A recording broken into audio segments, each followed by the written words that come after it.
started losing things. Oh, I don't know what that is. Oh, things started to fall apart. Job was out celebrating with his family. He get a phone. I'm saying a phone call, but back then it was just someone coming up to him, telling him, "Hey man, your oxens, your camels, somebody came in and raided the whole thing and it's gone. Your servant, your workers, they got killed. I'm the only one that survived, so I just came to let you know." That's the first thing that fell off. Have you ever been in a situation, even in your own life, where it's like, I got the house, I got the job, I got the car, I'm going to church, I'm paying my tithes, I'm paying my offering. Then all of a sudden your job calls you and say, hey, we got to do some, what is it called? Downgrades on a job. So basically, we'll let you know when you're going to come in. Or you work in 10 to 12 hours and they say, hey, we got to change you from 10 to 12 hours. You work in 6 to 8 hours. Now you got to consider, how I'm going to pay my bills? How many of your kids are in after school programs and all this other stuff? And you trying to figure, okay, God, I don't know what this is about, but I'm going to continue to pray. And I'm going to continue to go forth as if this is nothing. But then everything else started falling apart. All of a sudden, now you're calling your job to find out when you're going to be set on schedule to work. And you try to figure out, okay, God, I'm doing everything right, but all of a sudden stuff is falling apart. I'm not getting it.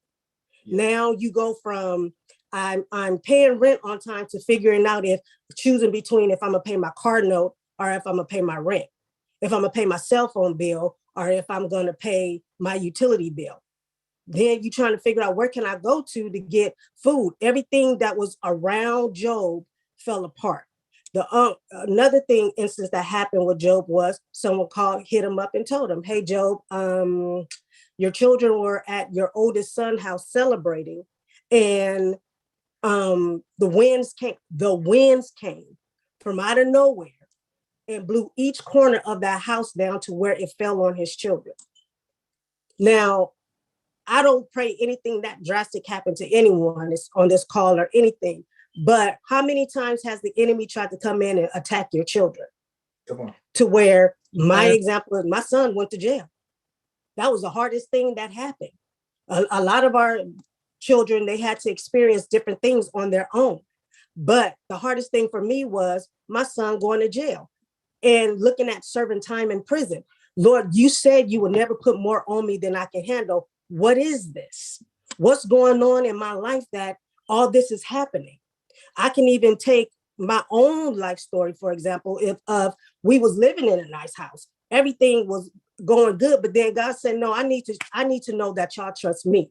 I need to know that no matter what, because sometimes we can pray to God, but it's off tradition. Sometimes we can pray to God and it's off routine. Sometimes we call on the name of Jesus, but it's because we were raised to do that. Yeah. Do you know him for yourself? Is he in that personal place in your heart? Sometimes it gets to the point to where it's so routine that we don't even know that we're missing the mark. We don't even know that God is even testing us.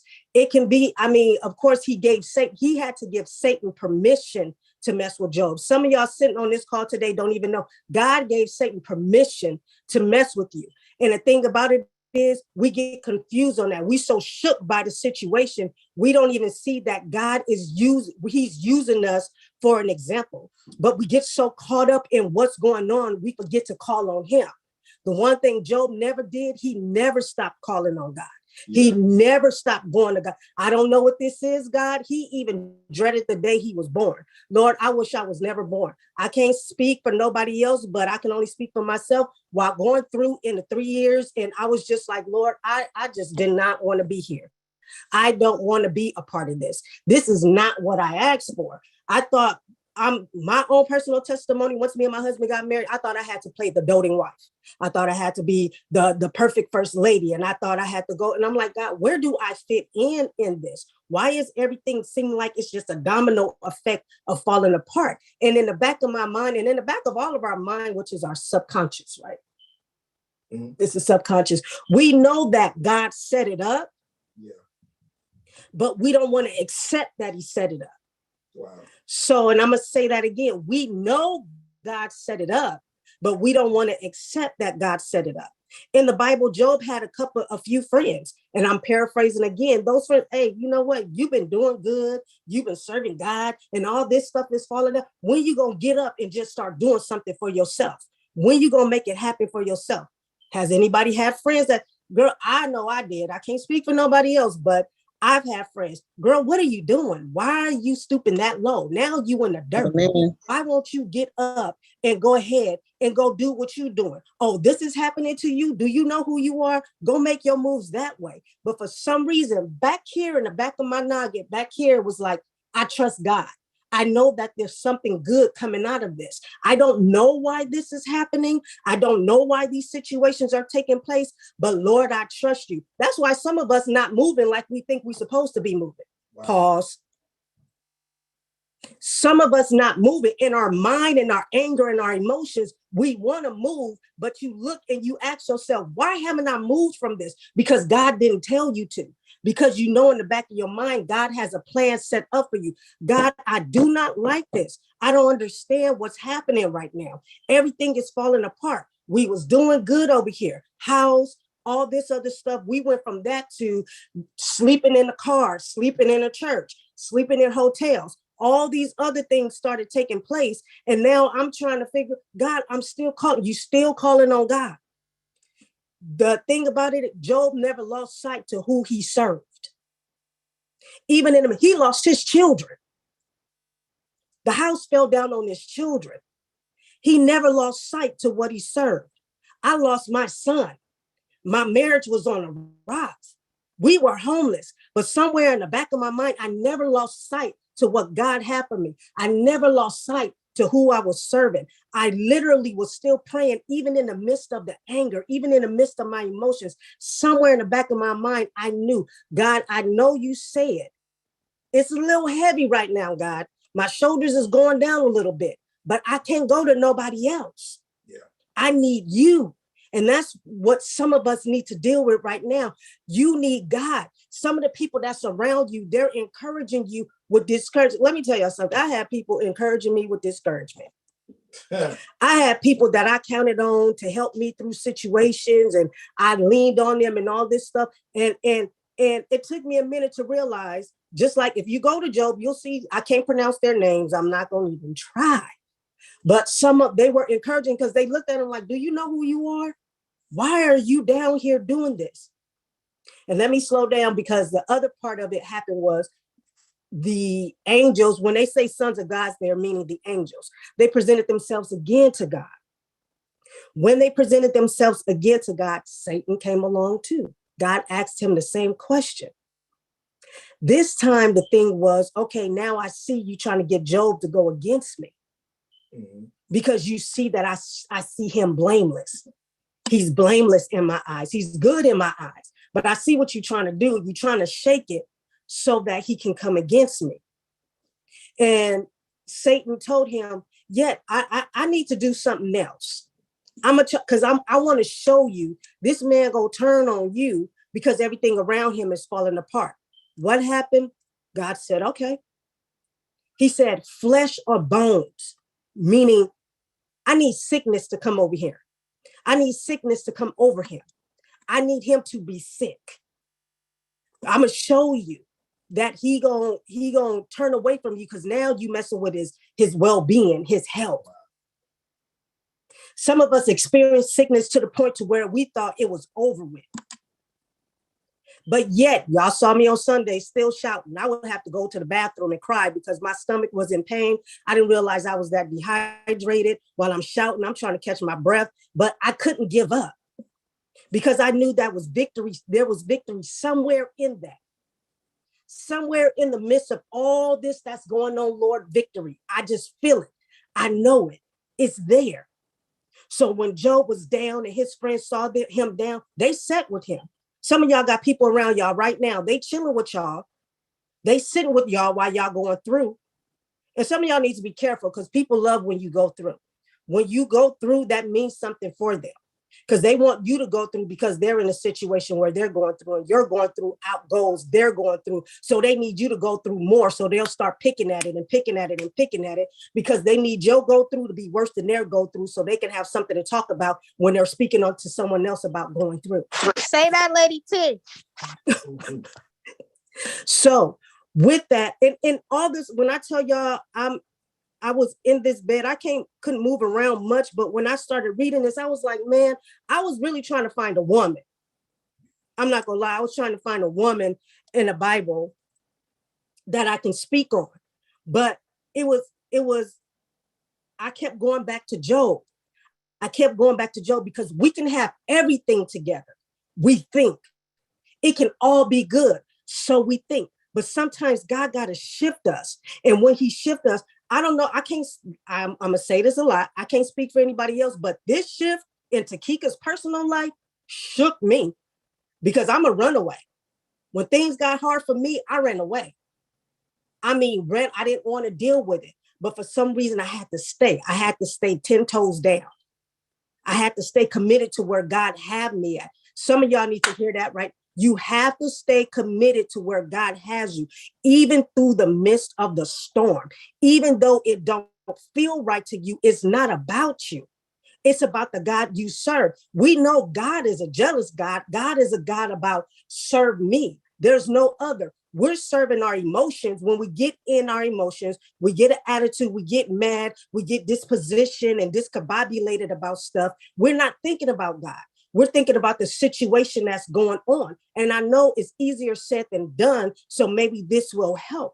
But you have to learn to keep your eyes on the prize, keep your eyes on Christ. And all he does, even in the midst of all he wants, is for you to recognize where your help comes from and keep it that way. In the midst of all of this, losing your children, for me, let me lose a child. I'm going to lose my mom. And I don't know where I'll be at. You have to have some strength. It reminds me of my grandmother. My grandmother lost 2 children. One of her sons, her baby boy, died. He was in the army. He was in a service. He died of kidney failure. He was on dialysis. And she lost her son. My mother was murdered. For a parent to bury their children, it's not a good feeling. To watch my grandmother, and it reminded me of my grandmother, to watch my grandmother still get up in the morning and get down on her knees and pray, even in the midst of her hurt. My grandmother suffered a stroke so bad to where they had to perform brain surgery on her. The day of her surgery, my grandmother was in the room that morning on her knees praying. She was not supposed to make it out of surgery. The first words my grandmother said when she came out of surgery is, "But God." We have to have that attitude in the midst of what I'm going through. You can take my house, you could take my cars, you could take my money, but God, I'm still going. I still have the activities of my limb. I still know where my help comes from. My marriage may be on the rocks, but God, I believe that you said what you put together, nobody can tear it apart. Not even myself on my baddest days, when I have the worst attitude, when I don't want to be married, when I want to be single for no apparent reason at all. But God, when my kids is getting on my nerves and they all over the place, my son rather have been out there on the streets smoking and entertaining drugs and out there doing God knows what. And at times I didn't even know where he was. But God, when everything was happening and we had to sleep in our van, and we had to go from a house to sleeping in a church, and we had to go from the church to sleep into my father-in-law's garage, going from the garage to sleeping in a van. But God, he still made a way out of no way. Even in the midst of my emotions, sometimes I had to put that to the side. Even when I did not like my husband at times, I had to put that to the side. But God, you said, if I stand on your word, everything around me. Come on. We have to keep that but God attitude. Job got so deep with it, he shaved his head, got naked, and said, naked I came into this world, and naked I will leave out of this world, meaning I don't care anymore. Take it all. I know who my God is. I know who I serve. I know where my help comes from, even in my weakest hours. Even when Job's wife called him foolish, why are you still trusted in this God so much? We lost everything. You sick, you dying, just shut up already and let it go. Woman, you are foolish. I will never turn my back on a man that gave me everything that I asked for. I refuse to do that. A lot of people ask me, why are you still in this marriage? Why are you still going forth? Why are you still moving like you do? Weeping may endure for a night, but joy come in the morning. Yeah. I know my joy is coming. It's happening for me right now. Amen. Sometimes you have to have that attitude. You can't look at your situation and go, this is not what I want. We getting selfish. I hate this. I don't have what I need. This is ridiculous. He acting like this. I can't stand him, but yet you still there. Why? Because some of us, God didn't tell us to move. Come on. He didn't tell us to move. If we stop complaining and start praying more, so we have to go back to where it started in our heart. That's where God is supposed to. We let everything else get in there. Everything else around us get in there. I had to literally transform how I was thinking, and it took time. Literally, I had to literally stop going on social media and sharing everything of how I felt, because I'm giving an audience to negativity. Yes. Regardless of whether it was my personal life or dealing with family members or anything like that, I had to stop doing that. Because then when you start speaking positive, people can't see it. No, now all of a sudden you all in love. Now all of a sudden you love this person. But just a couple of months ago, I remember, let me go back to the book of Kika chapter last year when she had an attitude. Now all of a sudden she all happy and she all in good spirits. You not confusing. I don't want to say you're confusing the enemy. You're not confusing the enemy. You're confusing the people that's looking. Some people are looking at you for encouragement. So you have to take away the negativity. Yeah. You have to. Here it is. Job lost everything. The people around him was telling him, you know what? You need to give up. Let it go. Where is this God at that you serve? You did all of this? Girl, you go to church every Sunday and you come home crying because you going through this. You ain't got no money. You got to call and ask people, can you borrow a few dollars? Don't you go to church? Don't you be one of the main ones shouting? You got to get on food stamps. Just a minute ago, y'all was rocking out, rolling in whatever car y'all had, whatever car y'all felt like getting. Now y'all driving a van. And at that time, y'all, it was weird to drive a van. During that time of us driving a van was the season of trafficking. So it was weird. We had a job, we still had our business going, but it still wasn't coming together. Because when God is not in it, it's not going to manifest. When God is not in it, it's not going to happen the way that it's supposed to happen. You still going to deal with things and situations that's coming up. Why? Because you have to transfer the back of that mind thing where God is. You got to get it equal to your heart, and it defeat the insecurities that's coming in up here. It'll defeat the insecurities when you open your purse and see you only got $1. I started praising God for $1. When we was at our lowest, when we would see that we had a little money, say that, oh man, we celebrate. One thing we never stopped doing was we never stopped going to church. We never stopped going to church. We used to hide the van around the corner down the street 10 blocks away because we didn't want pride, wouldn't allow us to let people know what was going on with us. But even in that, we had to still find a way to still pray. One thing we were not doing, and I'm saying this to every spouse, every couple, everybody that's in a household. One thing we were not doing, and I stand on that, and I take that myself, we were not praying together.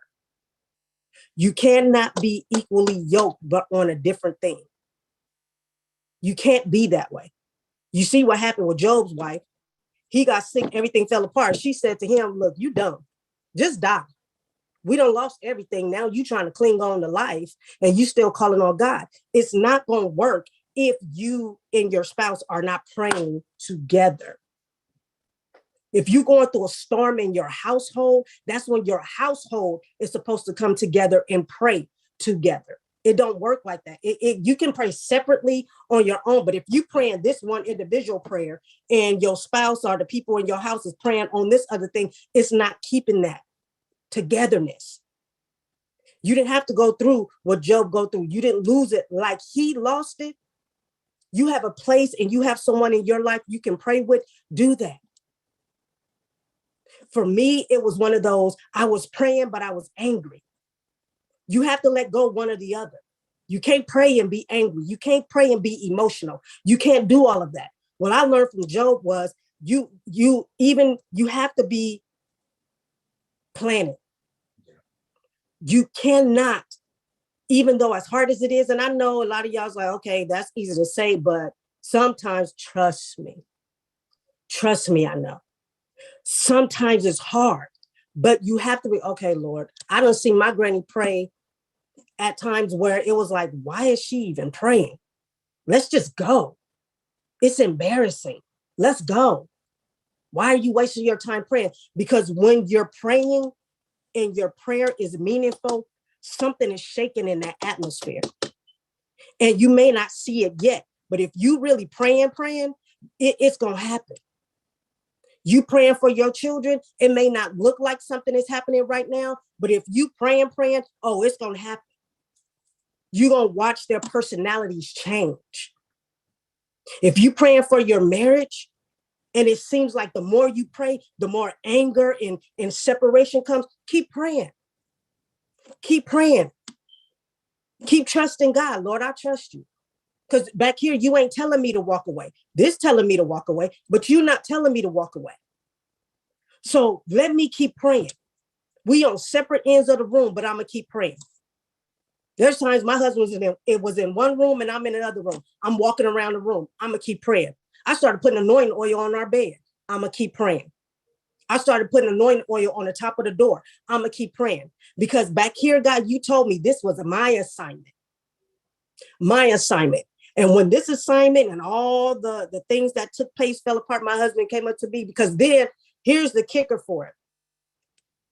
Once you start praying and you know that things are changing, sometimes we don't know what to do. Okay, God, it changed. We still going backwards into what yesteryear and what happened. Y'all can see my Raisin Bran. I'm sorry. But we still go backwards. I'm a living witness to that. I was going backwards, even when nothing was wrong. I was going back. But I remember when this took place, and I told my husband, he said, Kika, it was an assignment, but now we're married. Now it's a marriage. So when things start falling back together, don't bring up what happened. See, when Job at the end, Job went through some time where he had to deal with hurt and suffering and pain and all this other stuff. But at the end of all of that, Job got a blessing. The people that came up to him and told him, you should give up, you shouldn't do this, and you shouldn't do that, God had them go to the altar and pray. Y'all need to go and pray. Job was praying for y'all while y'all was praying on him in the midst of what he was going through. Y'all go to the altar. Y'all do a burning sacrifice. And with that, God start turning around and blessing them. So it's people around you that want to see you fail. They want to see you fall. But God going to use them to build you up. God going to use them to build up what you're trying to do. God going to use them to help you move forward. Some of y'all going to catch that a little later. It's going to hit differently once you catch it. God going to use them to help you move forward. How God used, I can't say the name, I can't pronounce their names, but God used them to help Job. Why? Because he started blessing them. You need your oxen, I'm going to give you 10 times as much. You lost some camels, I'm going to give you 10 times as much. That's where that burnt offering came from. The same people that was sitting in the dirt with him, trying to get him to go a different way. God used them to be a blessing to him. Not only that, God blessed Job with 3 daughters. The only name stick out to me now, y'all, is Keziah. Why? Because one of my daughter's middle name is Keziah. But God used that. It can turn around in your favor. But you have to remember, in the midst of the storm, for me, it was one of those moments where my grandmother told me, you really have to call her. I'm a quiet person. So I used to pray quietly. Even in the house, I was whispering. One day I got up, and in the midst of going through, I said, Lord, though you slay me, yet will I trust you. I'm not going to turn away from what you told me was mine. I'm not going to turn away from what you gave me. Though this tornado is happening around me, I'm still going to live on your word. You said if I call on your name, you will stand and you will make this happen for me. I know you're trying to see if I'm really here for me or if I'm in this for you. If you're the one that I need to call, God, I know you told me that this was going to work out. I may not understand all this that is going on. I may not understand why this is going this way and that way. But God, you said if I call on you, enemies have to flee. So whatever this is, it shook the hell out of me. I ain't gonna lie to y'all. But God said, I got you in the midst of this shift. I need you to know that in the midst of this shift, I'm still here. I need you to understand that in the midst of this shift, you don't have to call your friends. You don't have to call Tyrone. You don't have to call anybody else. You don't have to go run and hide and sleep at somebody else's house. I got you where I have you for a reason. In the middle of all this, all I need you to do is call on me and believe in me and trust that anything that I said is yours. You still gonna get it. It may be bleak right now, but I'm telling you, your blessings is gonna fall down. It may seem like you don't have it together, but I promise you, if you look at it, you know, okay, God, you really adding this up for me. I don't understand all of it, but I know that your word said it's possible. So because I believe in your word, because I believe what you said is mine, I'm not letting go of this. I know mentally I want to let go because I'm tired, but emotionally I want to let go because I don't want it no more. But God, you are God of all understanding in all circumstances, so I can't let this go. I know that all power belongs to you. So in the midst of this tornado, I stand here and say, through it all, I've learned to trust in you. Through it all, I know where my help comes from. Through it all, I know you're not going to turn away from me. Through it all, I know that you're going to give me what I asked for. Through it all, I know my kids is going to make it. Through it all, I know my marriage is going to make it. Through it all, I know that I can count on you. Through it all, I know my bank account is going to say more than what I'm seeing right now. Through it all, even though I can't pay my bills on time, I know you're going to make a way out of no way. You have to trust God through everything that you're going through. Whatever God does not have for you, trust me, he don't need you to get rid of it. It's going to be gone. Come on. The shift shook me. Wow. But it saved me. It saved me. It shook me, but it saved me. Yes. And even in the shaking of it, and people were still hanging on that I didn't want on me, that I didn't want around me. And sometimes we got to deal with that. We could be back in a good place. I'm healed. My biggest issue was what was going on the inside of me. But I asked God, why is it that I'm in a better place, but I got people on me and around me that I don't want around me? I don't want them in my life. He said, they're not there for you. You're missing it. I have them hanging on for a reason. I called them to you. Wow. Why did you call them to me? I don't want to deal with this. You're missing it. It's not for you to deal with. You're my connection. They can't see me yet, but when they see you change, then they know I'm real. So sometimes, even in that shifting, some people got to hang on, but it's not for you. They're watching you. She really changed. She's smiling more. She happy more. Wait a minute. She not destroyed? This was supposed to destroy her. She's supposed to be divorced right now. I'm supposed to be happy because she's miserable. But yet she took this and all of a sudden it flipped and here we are. Your shift can shake somebody else. Say that again. Your shift can shake somebody.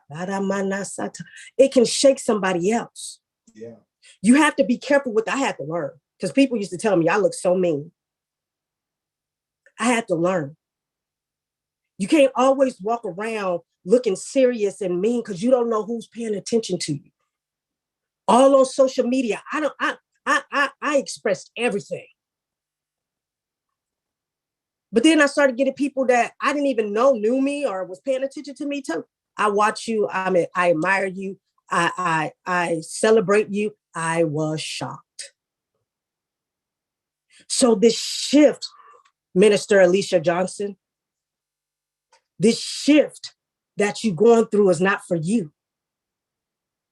It's for somebody else. This shift that you're going through, Tracy, is not for you. Somebody else. Deacon Bruce, Janine, Bishop Dee Allen. This not my sata. This shift that you're going through is not for you. It's for somebody else. Thank you. That's all I got because I'm. Listen, y'all come off mute. Y'all give God praise for that word that came through this shift. This shift. Y'all do me a favor. Come off mute and tell somebody he's shifting you. He's shifting you. He's shifting you. He's shifting me. I can't hear you. For tell somebody God is shifting you.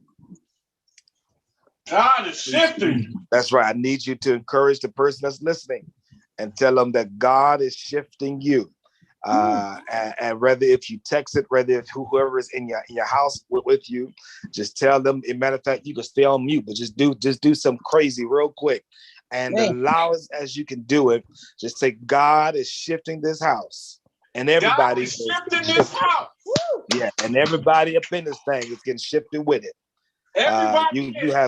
You have to decree that. You have to decree it. You have to say it, and you have to mean it. One more time, y'all. Let's praise God for Lady T, Evangelist T, for that word. We truly praise God for that word. I don't know about you, but I'm so glad that God has not forgotten about us and continued to remind us, even though we're going through something. Today, God have reminded us, don't trip on what you're going through. I'm shifting you. Listen, that word has encouraged me, and I know that it has encouraged you. I want to say that I want you to apply and take everything that was given in the message and apply it to your life. Lord, the way and how you spoke, Lord, let it follow me the way it's supposed to. However it fit. It's my decree and my declare that it's going to fall on my life, follow me the way it's supposed to.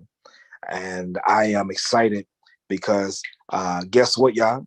God has simply reminded us today that we should not be focused on what's happening, but focus on this one promise: I'm shifting you. And if you could roll with that for the rest of this week, that God is shifting me. That God is shifting me. He shifted me. All right.